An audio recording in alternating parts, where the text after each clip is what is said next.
आणि आता पाहूयात लोकसभेचा रणसंग्राम।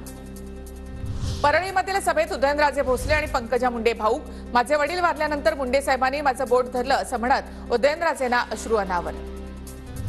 पंकजा मुंडेंच्या मंत्रिपदासाठी मोदींकडे विनंती करणार अजित पवारांचं विधान, तर पंकजाताई आमच्या नेत्या त्या मंत्री व्हाव्यात हीच इच्छा, देवेंद्र फडणवीसांचं वक्तव्य। दोन पैसे हाती आले की काही ना मस्ती येते, तशीच मस्ती त्याला आली अजित पवारांचा बजरंग सोनवणेवर निशाणा। तर दादा मावळ लोकसभा मतदारसंघामध्ये तुम्हालाही तुमचा मुलगा निवडून आणता आला नाही, बजरंग सोनवणेंचं अजित पवार यांना प्रत्युत्तर।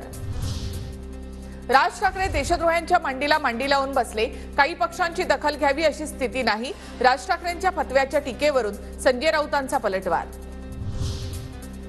बेगाने शादी में अब्दुल्ला दीवाना, वर्षा गायकवाड यांची राज ठाकरे यांच्यावर टीका।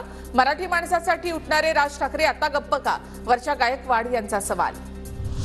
राज ठाकरेंना फाईल दाखवून सांगितलं प्रचार आमचा करावा लागेल, आधी हुकुमशाही बोलत होते, मग आत्ता का पुळका आला। 4 जून नंतर राज ठाकरेंची भूमिका बदललेली दिसेल, वडेट्टीवारांचा खोचक टोला। छत्रपती संभाजीनगरमध्ये महायुती आणि ठाकरे गटाच्या कार्यकर्त्यांमध्ये राडा, प्रचाराच्या दरम्यान समोरासमोर आल्यानंतर दोन्ही गटाकडून तुफान घोषणाबाजी, अंबादास दानवेंचीही सडकून टीका।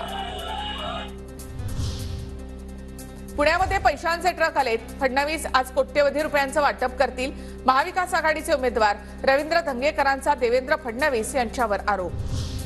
दंगेकर वैफल्यग्रस्त, तसंच त्यांना स्टंट करायची सवय, मात्र पुणेकर सुज्ञ, दंगेकरांच्या पुण्यात पैशांचे ट्रक आल्याच्या आरोपानंतर मुरलीधर मोहोळ यांची टीका।